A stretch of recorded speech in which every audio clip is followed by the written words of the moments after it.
Darkness cannot drive out darkness. Only light can do that.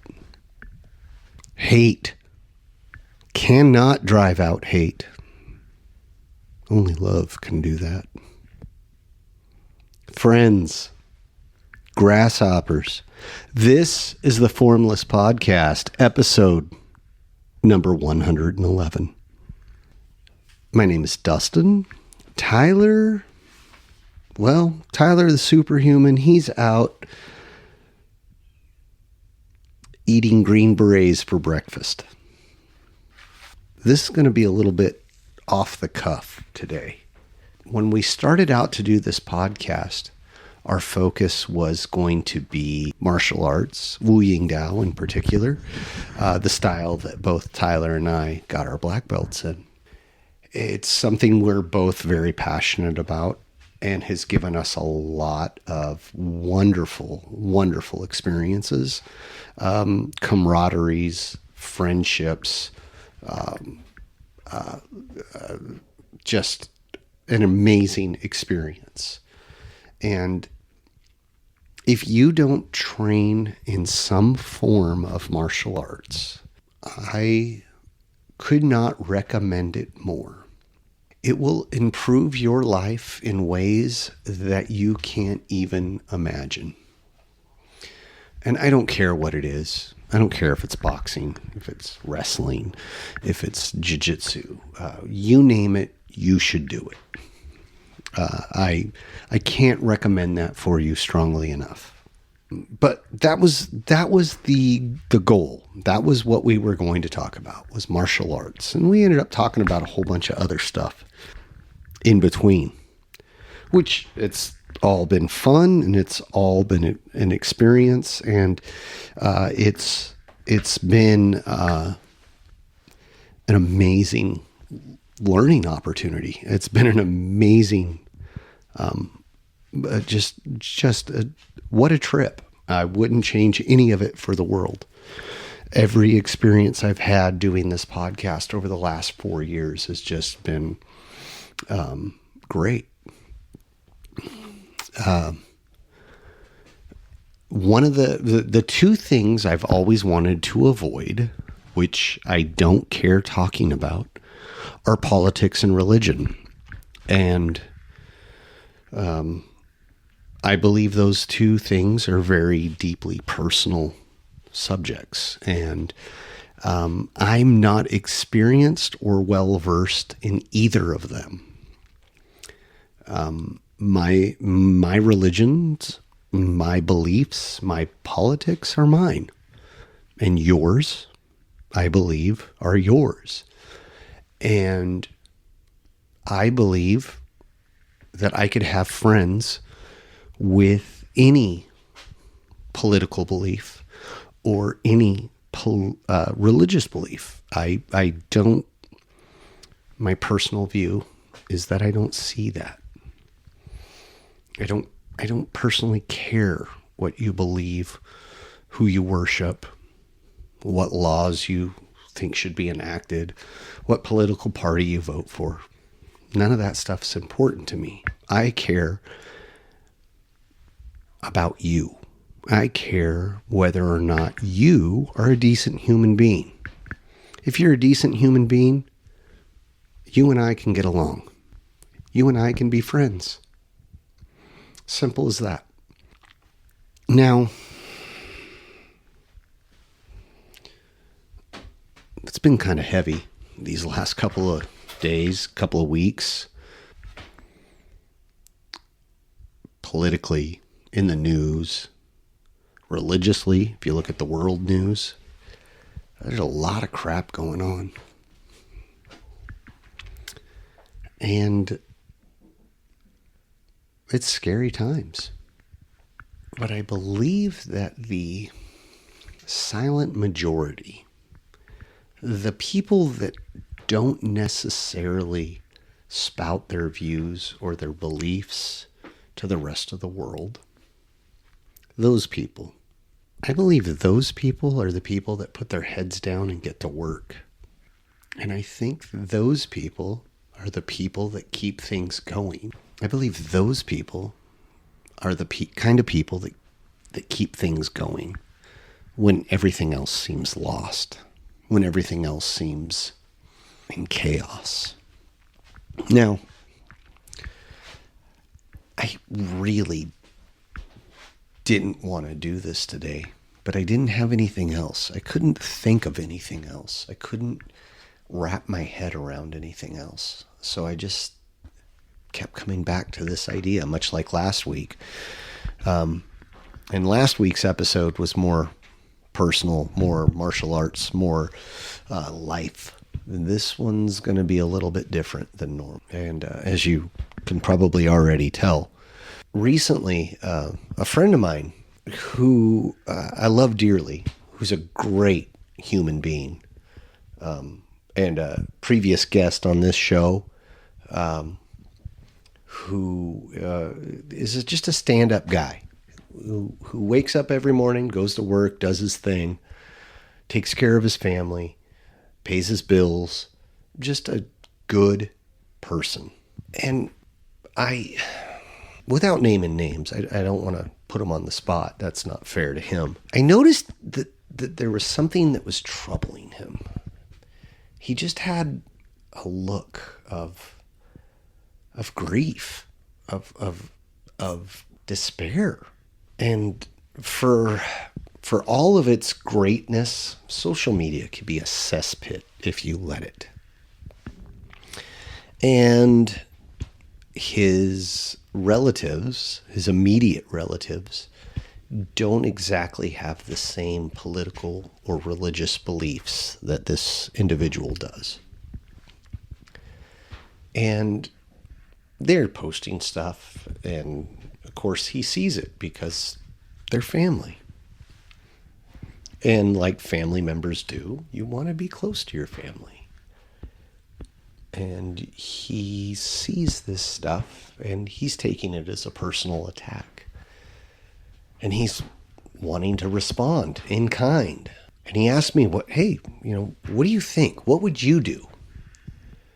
Now, I have relatives of my own, and not all of them agree with me. Not all of them see things in the same light that I do. And that's fine. I don't really care personally. I asked him what kind of game he was playing. Are you playing the long game? Or are you playing the short game? Do you care what happens to these people? Do you want them in your life? Your children's lives? Your spouse's life?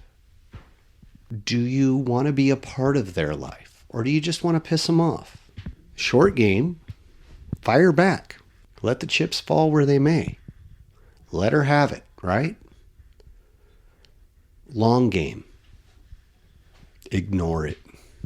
What benefit is it going to be for you to come back with some witty remark? This isn't a debate. This isn't a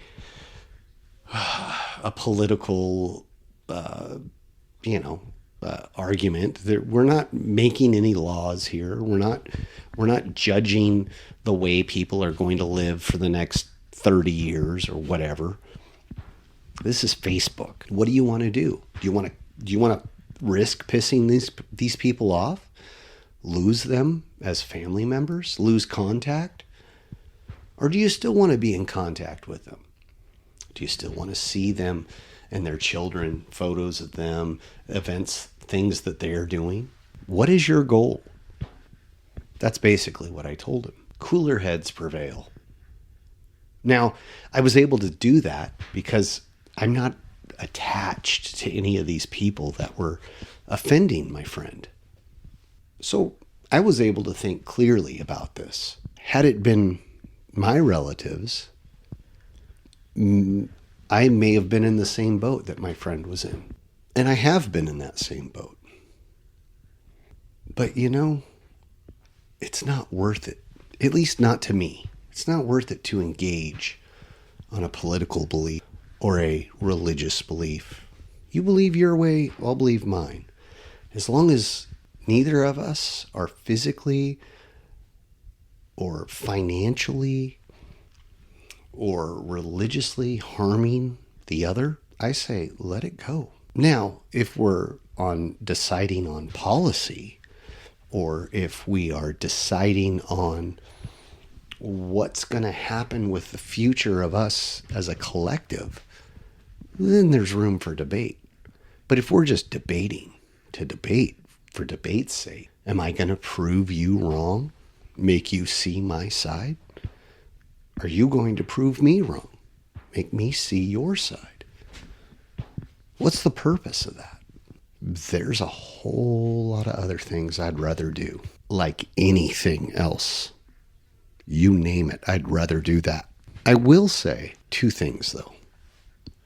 Hate is a weakness, and I speak from experience because my teenage years were filled with angst and hate, anger, and all of that.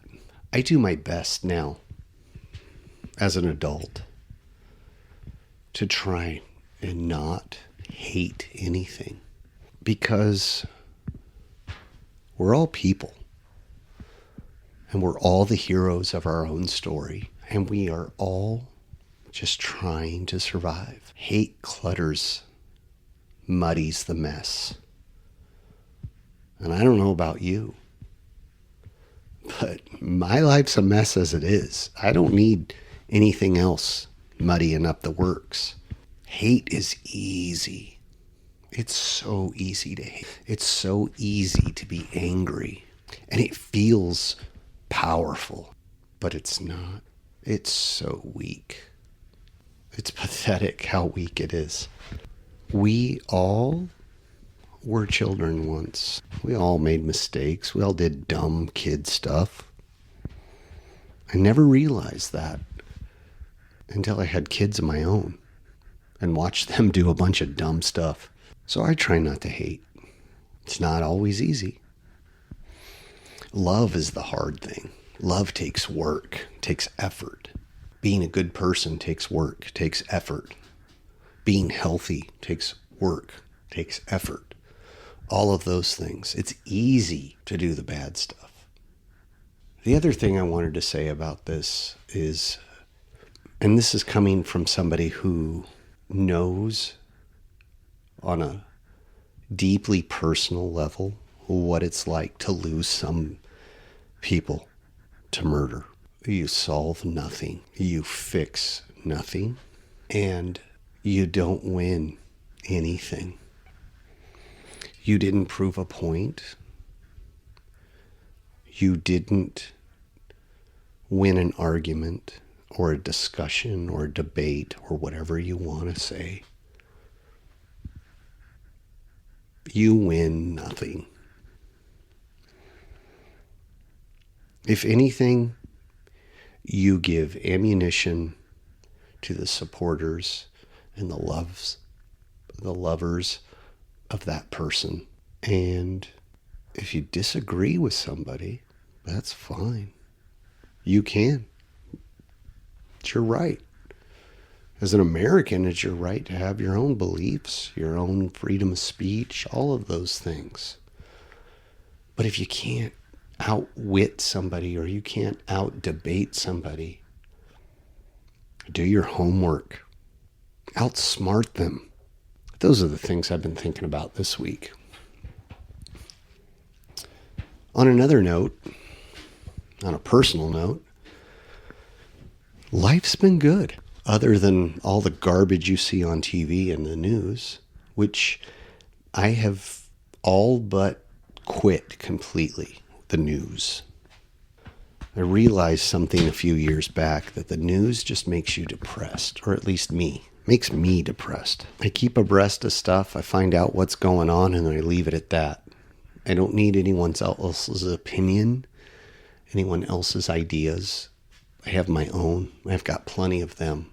I'm not saying you should follow suit, but it hasn't done me wrong.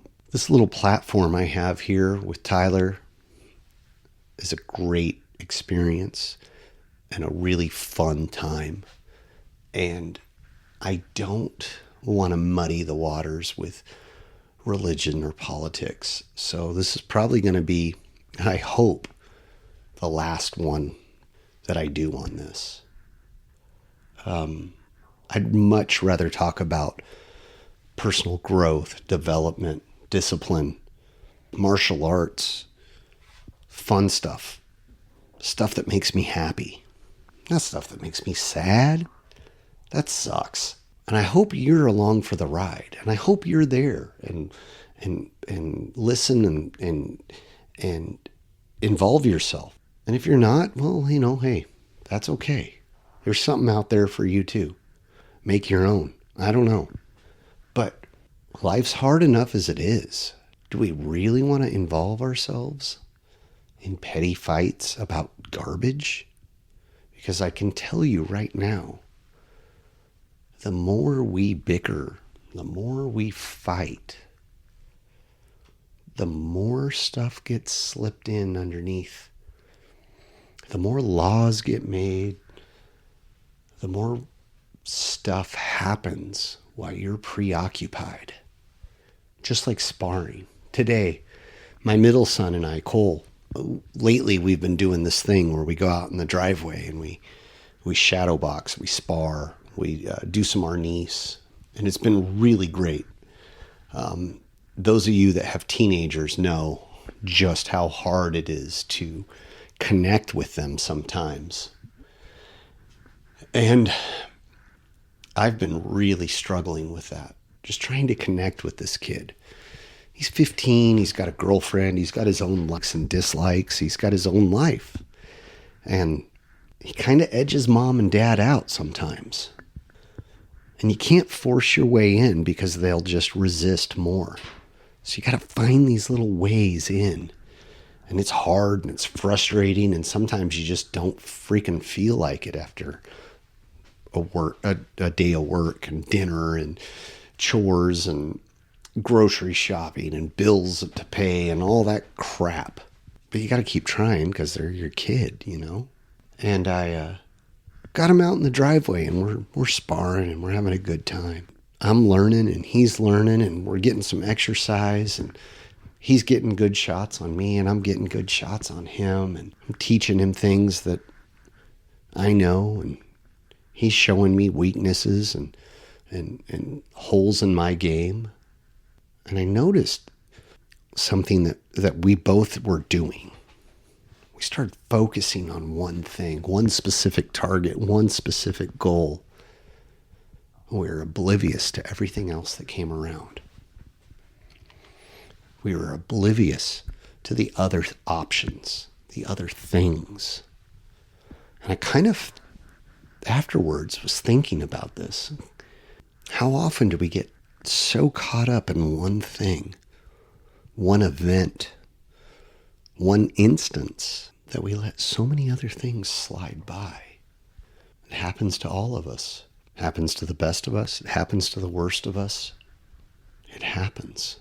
I'm not saying that obsession is necessarily a bad thing. I'm just saying that if you focus on the tree, you miss the forest. You got to keep one eye on the ground and one eye up at the sky or at the horizon. Somebody smarter than me told me that once. You got to take it all in as much as you can, as much as humanly possible, because you are missing stuff. I am missing stuff. It's part of the human condition. We can't take it all. Can't take it all in. We do the best we can, but we're only human after all. Anyway, just some food for thought. I hope you have a wonderful day, wonderful night, wonderful evening, wherever you are, whenever you are listening to this. I hope your day, your morning, your night goes wonderful, because there's just not enough of that to go around. Life's hard enough as it is. Don't make it harder than it has to be. Hopefully, this found you in a good place. And if you have any comments, questions, concerns, things you want to add, things you want to remove, let me know on Facebook, Instagram, or YouTube, Twitter, X, whatever you call it nowadays. All of those can be found, our pages can be found at the Formless Pod. You can also email us at theformlesspod@gmail.com. And we have a website called The Formless Pod. Wherever you are, I hope you're having a wonderful night, day, evening, morning, whatever you consider it. Wherever you are, have a good one.